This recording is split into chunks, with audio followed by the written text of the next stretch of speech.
dowlad marka la doonayo in gabi ahaan la burburiyo waxaa jira marxalado kala duwan oo lasoo maro laakiin waxaan rabnaa dhanka siyaasadda iyo amniga inaan qaybtan ka eegno yaa xiga waa su-aal muhiim ah dad badanna laga yaabo inay isweydiinayaan laakiin waxaan rabnaa inaan ku saleyno jawaabaheedna oo idil taariikhihii ugu dambeeyey iyo khibrad ahaan dadka waxay wada xasuustaan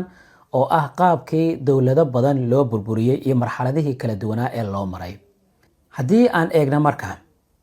iiraan dagaal adag ayaa ku bilowday dagaalka dowladda iiraanna hadda ma uusan soo bilaaban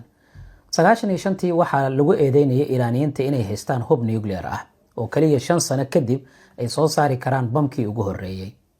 ciraaq ka hor inta aanan duulaanka lagu qaadin oo aan la burburin waxaa lagu eedeeyay inay haystaan hubka wax burburiya samayn karaya weliba baabi'inta aadka u daran marxalado kala duwan ayaa la isla soo maray way haystaan iyo ma haystaan doodeen sidii ay u noqotaba ugu dambeyn waxaa la yiri waa in duulaan lagu qaadaa waxaana la xalaalaysta wado kasta oo ciraaq loogu duuli karayo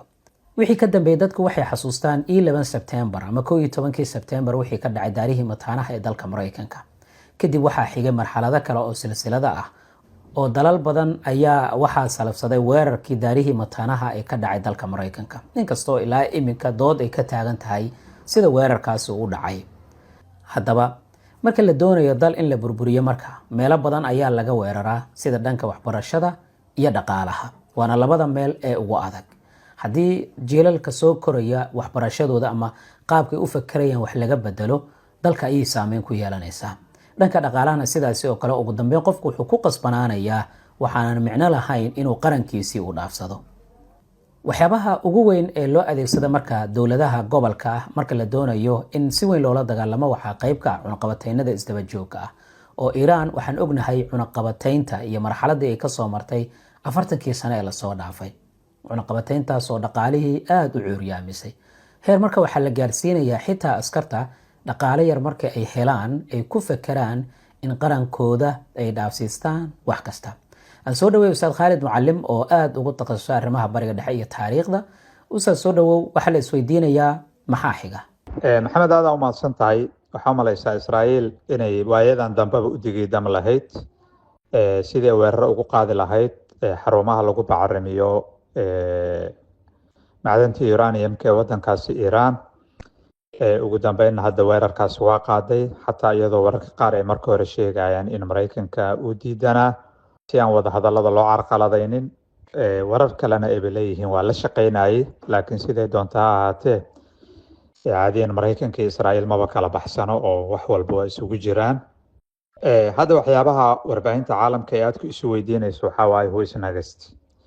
Iiraan haddii weerarkeedii uu dhacay yaa kale oo miiska soo saarmi doono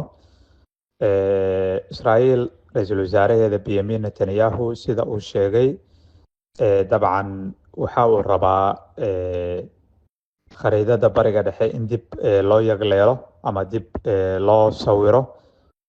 sida ka warqabtana khariidada bariga dhexe waxaa la sawiray sanadkii 1917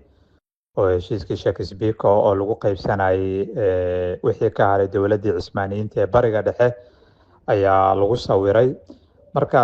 mar walba asaga iyo wasiiradiisa mar walba waxay ka sheekeeyaan in khariidada dib loo sawiri doono hadda waxaa u malaysaa Suuriya oo kale dhul xor leh inuu ka qabsaday oo gudaha u soo galay Lebanon sidoo kale inuu gudaha u soo galay Yemen inuu weeraro ku hayo Gaza in uu leeyahay waa qabsanaya uu digiidam leeyahay 20 bilood ee la soo dhaafay magaaladeena uu ka dhigay magaalo uu aad u baabiyo qarniyada dhexe uu celiyay haddana Iiraan oo waayadan dhan laga baaqsanayay in duulaan intaan la eego kale inta lagu qaado ayuu shabiyiri marka xataa waxaa jira warar sheegay in Mareykanka uu soo gali karo dagaalka si Iiraan loo naafeeyo hubkeeda nuclearka oo ay samaysanayso markiiba waxaa la leeyahay marka Israa'iil intaas kuma ekaan doonto waxayna rabtaa inay meelo kale into ay diiradda saarto dhowr wadan ayaa safka hore ku jira oo ay kamid yihiin Turkiga Masar Pakistan meelahaas waxay kamid yihiin meelaha hadda la hadal hayo ama wadamada la hadal hayo oo la leeyahay Israa'iil kuwaasi ay mar kale into isku day doontaa iyadoo Mareykanka gadaal ka taagan inay haddana isku maqiiqdo marka mid walba waxaan rabnaa inaan fiirino bal suuragalnimada. waxaana ku bilaabeynaa Turkiga dabcan markii dhinaca laga fiiriyo waxa uu ka tirsan yahay gaashaanbuurta NATO, awood ahaan waa wadan xoog badan.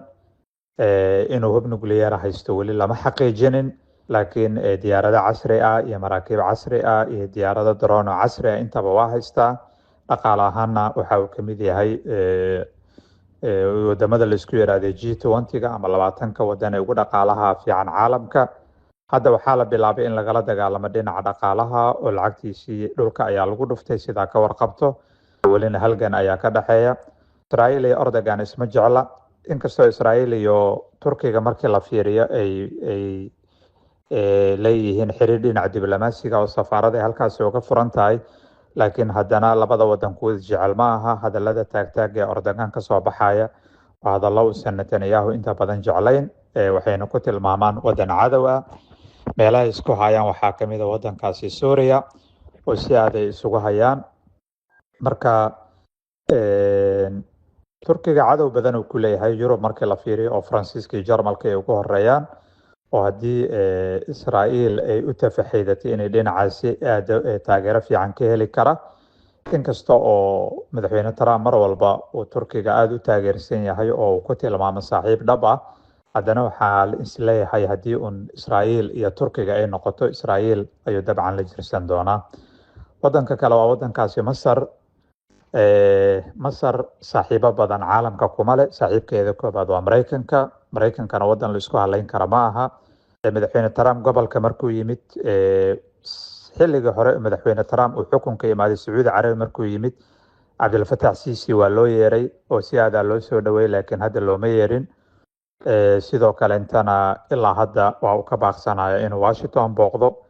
madaxtaaga ayuu sameeyey oo markii la yiraahdo dadka Gaza waa inaa qaadataa waa diiday. taas bedelkeeda shir ayuu qabtay oo uu jaamacadda Dawal Carabiya in magaalada Gaza dib loo dhisaa. maalmihii ugu dambeeyay waxaa lagu xamanayay inuu dhinacaasi Chinaha aaday oo hub halkaas ka soo iibsan rabo, taasoo Israa'iil ay walaac badan ka muujisay. ciidanka masaarida ee sii awood yeelanayana Israa'iiliinta falanqeeyaashooda iyo ragga arrimaha ciidanka ka hadla aad uga hadleen. waxay yiraahdeen laf dhuun gasheen ugu tahay, mana la fiirsan karo. maalmihii ugu dambeeyayna Masar iyo Iiraan aad isu soo dhawaanayeen. wasiirka arrimaha dibadda ee Iiraan imaaday meesha la yiraahdo Masar. sidoo kale intana masaarida hadda duulaanka markii la qaaday wadamadii ugu horeeyay cambaare kamid ahayd. taasi waa midda ka dhigaysa in Masar laga dhigo wadan kale oo ku xigi kara wadankaasi Iiraan. intaas waxaa dheer, Masar waa wadanka kaliya ee Israa'iil hadda xuduuda la leh ee awoodda leh. Suuriya waa la burburiyey, Lubnaan waa la burburiyey, Urdun awood badan ma laha. marka waa wadanka kaliya awoodda leh ee waxa ay Israa'iil rabta maya dhihi kara. marka waa in laga dhigaa asagana wadan daciifa oo burbursan oo dadkiisa dowladda markii laga burburiyo dadka kaligood isma maamuli karaan. saaxiib hadda ay ku tiirsan tahay oo weyn oo garbaha ama xabadka u garaacan kara ma haysato, waana mid kamid ah dhibaatooyinka ay wajahayso. carabta dhexdeedana dhibaato kala kaga furan oo ayadii Sacuudi Carabiya iskuma fiicna, ayadii Imaaraadka iskuma fiicna, ayadii Turkiga iskuma fiicna. Iiraan oo hadda ay usii dhawaanayseen waa ujeedaa wakaasoo waa weeraro ayaa ku bilowday. ugu dambeyn wadankaasi Pakistan waa wadan kale oo asagana la leeyahay Israa'iil waxay ku fiirinaysaa il gooni ah. Pakistan intaysan hubka nuclear-ka samaysanin ka hor, Israa'iil dhowr jeer isku dayday inay warshadeeda duqayso, laakiin intaba waa ku fashilmeen. oo mukhaabaraadka Pakistan waxa uu kamid ahaa mukhaabaraadka ugu fiican caalamka, mar walbana waa ka warqabay. Pakistan waxay kaga duwan tahay wadamadan kale, waxay leedahay hub nuclear ah oo wadan aad loogu degdegi kara ma aha. cunaqabatayna ma saarna hadda oo wadamadan kalento Iiraan oo kalento cunaqabatayna la saaray oo dhaqaalaheeda aad loola degay, waana midda dhibaatada u keentay. waxaa intaasi dheer in ay haysato saaxiib weyn oo isku halaynaysa oo ah wadankaasi Chinaha oo ah wadanka nuclear-ka u sameeyey. marka haddii la daandaansadana garbihiisa ayuu saaran karaa. sababta ugu weynna waxaa weeyaan in uu Hindiya kaga hortagayo, sababta Pakistan wadanka kaliya Hindiya loo hayo. haddii kale Hindiya ay firaaqo u hesho wadankaasi Chinaha galbeedka, waxay noqon doonaan in Chinaha iyo Hindiya iska horgeeyaan, taasoo nafis ay ku heli karaan. aad u mahadsantahay